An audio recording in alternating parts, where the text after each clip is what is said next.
fast growth, and maximum profit. The traditional path to prosperity. But now, skeptical voices are growing louder. At some point, I got the feeling that the return was the top priority and anything else was very far behind. I just didn't want to be part of that anymore. Is being in the black the only measure of success? What about investments that also do some good? With every euro, every German investor who invests in our projects can save CO2. Investing money differently, spending money differently. Success isn't to be measured in profit alone, but also in its positive effect on society. This top-down imposed economy is not right for us, and we have bigger goals than that, and we're going to roll up our sleeves. How might it look, this new idea of prosperity?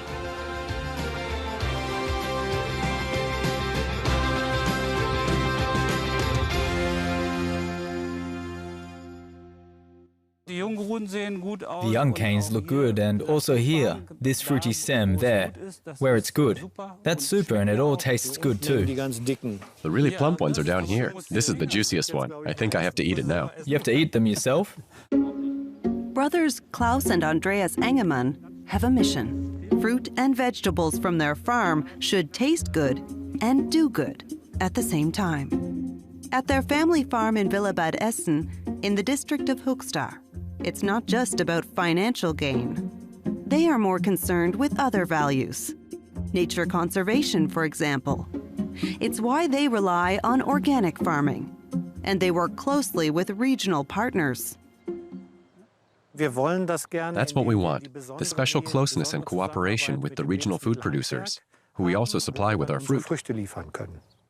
A profitable business, which also benefits society and the environment, isn't just the Engemann's objective, it's also the goal of the economy for the common good.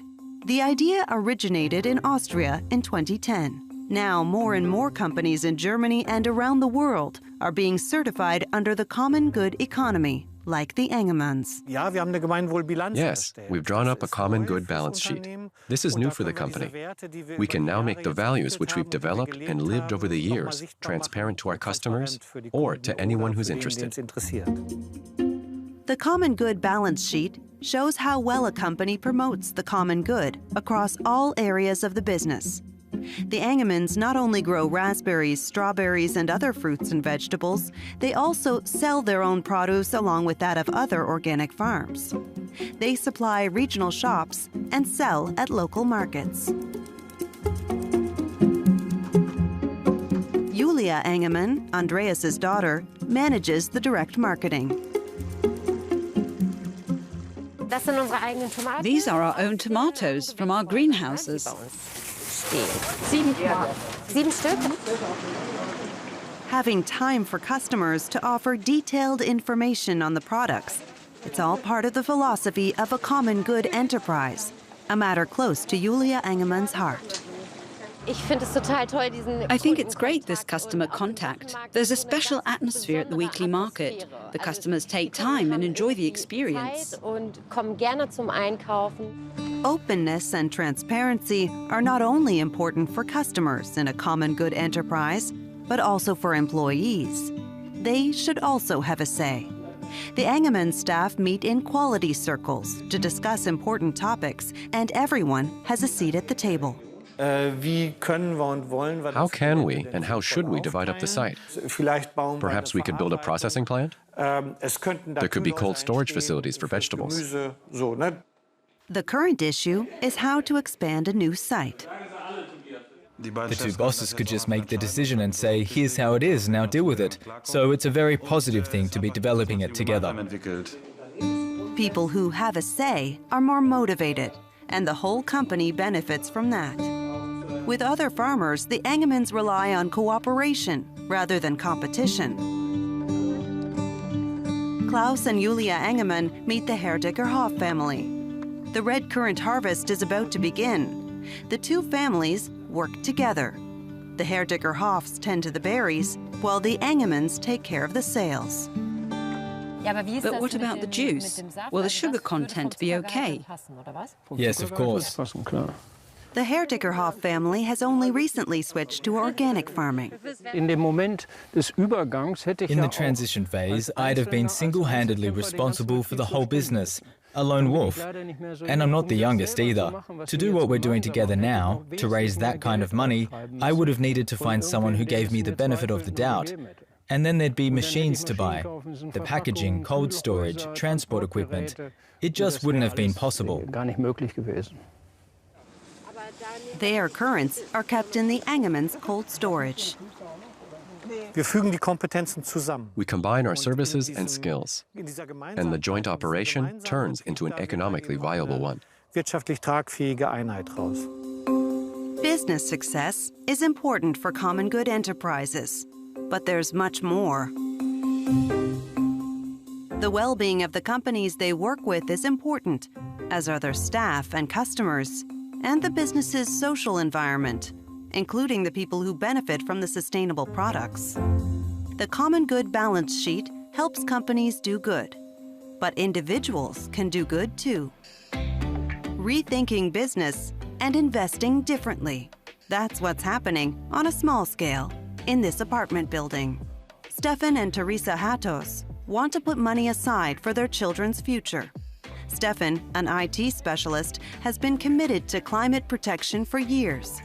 For a long time, he searched in vain for environmentally friendly investments. I tried out all kinds of things.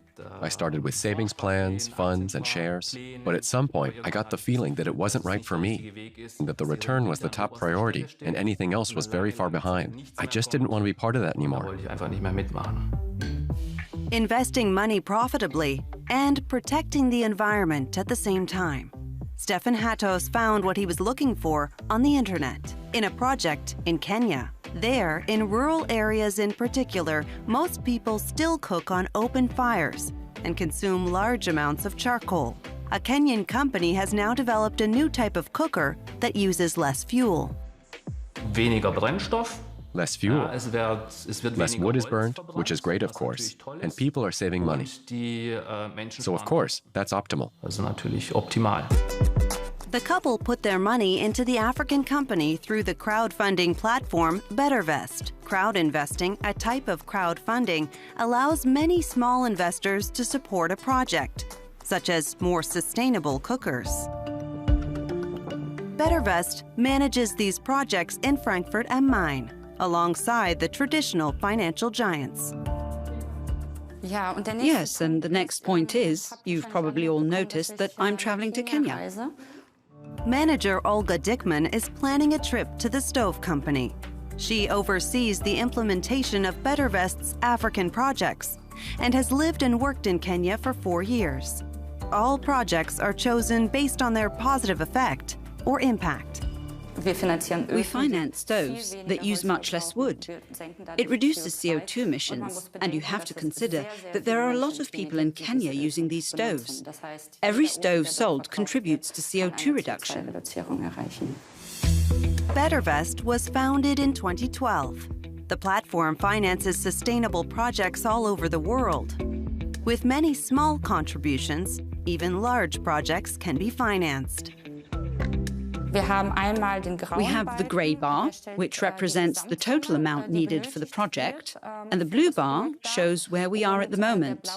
It moves to the right, and when we get to the far right, we're done, and the project is funded. Stefan Hattos and his wife have invested a total of 4,000 euros through BetterVest, spread over 6 different projects. Ideally, they'll receive up to 8% interest. For them, investing in this way is ideal. Of course, it's good for the environment and the climate. And, last but not least, also for your own wallet and for your conscience. It's a great feeling to know that your money is invested wisely and is helping to do some good for people and the climate. Olga Dickman has arrived in Kenya.